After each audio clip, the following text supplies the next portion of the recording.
Hello friends, welcome to my channel Lakshmi Polineni. ఇప్పుడు మనము జొన్న దోశలు చేసుకున్నామండి. చాలా హెల్తీ అండి. జొన్నలు తినడం వల్ల మనకు జొన్నల్లో ప్రోటీన్స్ ఉంటాయండి. అలాగే గుండెకి కూడా చాలా మంచిదండి. అలాగే డైట్ చేసే వాళ్ళు కావచ్చు, అలాగే షుగర్ పేషెంట్లు కూడా ఈ జొన్న దోశలు తినడం వల్ల చాలా మంచిదండి. ఎప్పుడు మనము జొన్న రొట్టెలే కాదండి, ఈ విధంగా జొన్న దోశలు కూడా ఈజీగా చేసుకోవచ్చండి. చాలా టేస్టీగా కూడా ఉంటాయి, త్వరగా కూడా అయిపోతుందండి చేసుకోవడము. ఇప్పుడు ఎలా చేసుకోవాలో చూద్దాము. ఒక గిన్నెలోకి 2 కప్పులు జొన్నలు తీసుకుందామండి. మనము తెల్ల జొన్నలు తీసుకుంటే చాలా బాగుంటాయి.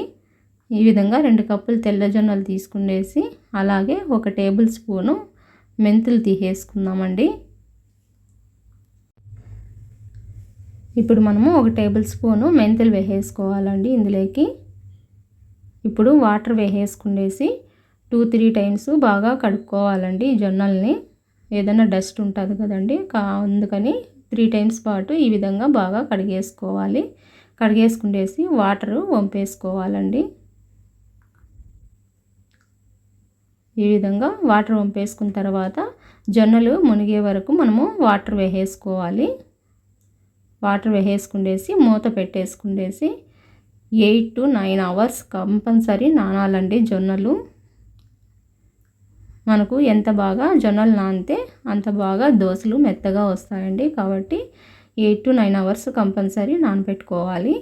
మనము ఉద్దిగుండ్లు మనం ఏ కప్పుతో జొన్నలు తీసుకున్నామో ఆ కప్పుతో ఉద్దిగుండ్లు 1/4 కప్పు తీసుకుందామండి. వీటిని కూడా వాటర్ వేసేసుకునేసి బాగా కడిగేసుకుందాము. జొన్నలతో పాటు ఇవి నానబెట్టుకోకుండా 1 గంట తర్వాత అయినా ఇవి లేట్గా అయినా నానబెట్టుకోవచ్చండి. ఈ విధంగా వాటర్ వేసేసుకునేసి నానబెట్టేసుకుందాము. వీటిని కూడా పక్కన పెట్టేసుకుందామండి. అలాగే మనము మిక్సీకి వేసే ఒక 10 నిమిషాల ముందు మనము అటుకుల్ని ఈ విధంగా అటుకులు తీసేసుకునేసి 1/2 కప్పు అటుకులు వాటర్ వేసేసుకునేసి ఒకసారి కడిగేసుకునేసి నానబెట్టుకుందామండి. మనమేం ముందుగా నానబెట్టుకోవాల్సిన అవసరం లేదు. మిక్సీకి వేసే ముందుగా మనము 10 మినిట్స్ ముందుగా నానబెట్టుకుంటే సరిపోతుందండి.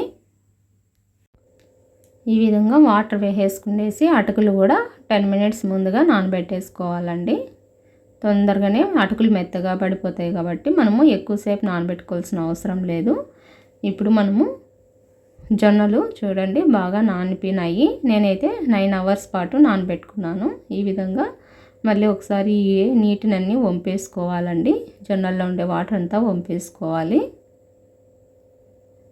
ఇప్పుడు ఈ జొన్నల్ని కూడా పక్కన పెట్టుకుందాము. అలాగే మనము ఉద్దిపప్పు కూడా బాగా నానిపోయింది కాబట్టి వీటిని కూడా ఒకసారి కడిగేసుకునేసి ఆ నీటినంతా వంపేసుకుందామండి.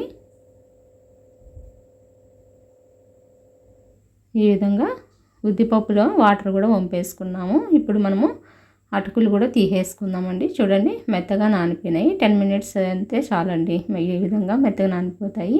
ఇప్పుడు మిక్సీ జార్ తీసేసుకునేసి మనము జొన్నల్ని వేసేసుకుందాము. కొద్దిగా ఈ విధంగా జొన్నలు వేసేసుకుందామండి. అలాగే మనము ఉద్దిపప్పు కూడా ఈ విధంగా వేసేసుకుందామండి. లేకపోతే మనము సపరేట్గా కూడా ఆడించుకోవచ్చండి.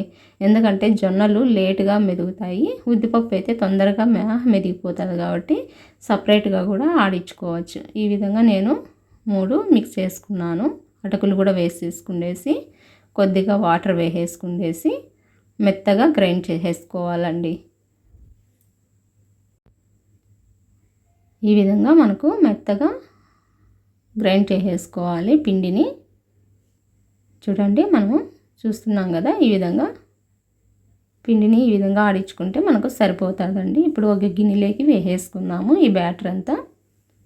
అలాగే మిగతాది కూడా మనము ఈ విధంగానే ఆడించేసుకుందామండి. ఎప్పుడైనా సపరేట్గా ఆడించుకుంటేనే బాగుంటుందండి. ఎందుకంటే జొన్నలు లేట్గా మెదుగుతాయి కాబట్టి కొంచెం గట్టిగా ఉంటాయి కాబట్టి జొన్నలు సపరేట్గా ఉద్దిగుండ్లు సపరేట్గా ఆడించుకుంటే చాలా ఈజీగా మెదిగిపోతుందండి. ఈ విధంగా నేను పిండినంతా ఆడించేసుకున్నాను. ఇప్పుడు మూత పెట్టేసుకునేసి ఫర్మేట్ చేసేసుకుందామండి. ఈవినింగ్ వేసుకున్నామంటే నైట్ అంతా ఈ విధంగా ఫర్మేట్ అయింది. చూడండి ఎంత బాగా పొంగిందో దోసపిండి. ఈ విధంగా ఒకసారి బాగా కలుపుకోవాలి. ఈ విధంగా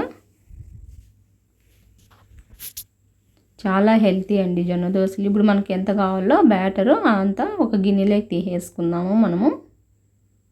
ఈ విధంగా ఒకసారి చేసుకున్నాం అనుకోండి 2-3 డేస్ కూడా ఉంటుంది మనకు దోశ పిండి. ఇప్పుడు దీంట్లోకి ఉప్పు కొంచెం వేసేసుకునేసి వాటరు ఒక చిన్న గ్లాస్ వేసేసుకుందామండి. మనకు దోశ పిండి ఎలా కావాలో ఆ విధంగా బ్యాటరు తయారు చేసేసుకుంటే సరిపోతుందండి. ఇప్పుడు మనము స్టవ్ పైన ప్యాన్ పెట్టేసుకునేసి కొద్దిగా నీళ్ళు చల్లేసుకునేసి ఈ విధంగా దోశ పిండిని ఈ విధంగా బాగా తుడుచుకోవాలండి. ఇప్పుడు దోశ పిండి వేసేసుకుందాము. చాలా క్రిస్పీగా బాగా వస్తాయండి దోశలు, ఎర్రగా కూడా వస్తాయి పల్చగా. మనకు అసలు మనం చెప్పేంతవరకు ఇది జొన్న దోశ అని కూడా తెలియదండి. మామూలు దోశలు ఎలా ఉంటాయో అలానే ఉంటుంది. చాలా టేస్టీగా కూడా ఉంటుందండి. మనం దీంట్లోకి ఎటువంటి సోడా కూడా వేయాల్సిన అవసరం లేదు. ఓన్లీ ఉప్పు కొద్దిగా వేసేసుకునేసి ఈ విధంగా దోశ వేసేసుకుంటే సరిపోతుంది. చూడండి ఎంత ఎర్రగా కాలిందో మనకు దోశ. మనకు కావాలంటే అటు సైడ్ కూడా తిప్పుకొని 1 మినిట్ కాల్చుకోవాలి, లేకపోతే ఒక సైడ్ అయినా కాల్చుకొని తీసేసేయచ్చండి. చూడండి అంతే అండి, ఎంతో ఈజీగా జొన్న దోశలు రెడీ అయిపోయినాయి. ఈ విధంగానే ఇంకో దోశ కూడా మనము పోసుకుందాము. ఇలాగే మనము జొన్న దోశలు పోసుకోవచ్చు, సద్ద దోశలు పోసుకోవచ్చు, మల్టీగ్రెయిన్ దోశలు పోసుకోవచ్చు.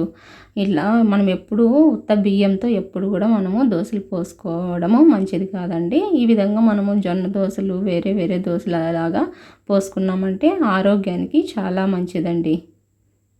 చూడండి ఎంత బాగా లేస్తున్నాయో దోశలు.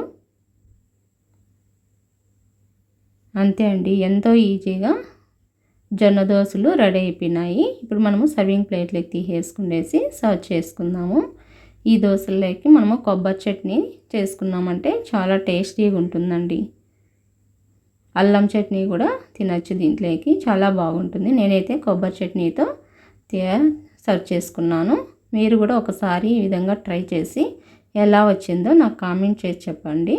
నా ఛానల్ కనుక మీకు నచ్చినట్టయితే సబ్స్క్రైబ్ చేయండి, షేర్ చేయండి, లైక్ చేయండి. మరిన్ని వీడియోలతో మీ ముందుంటాను.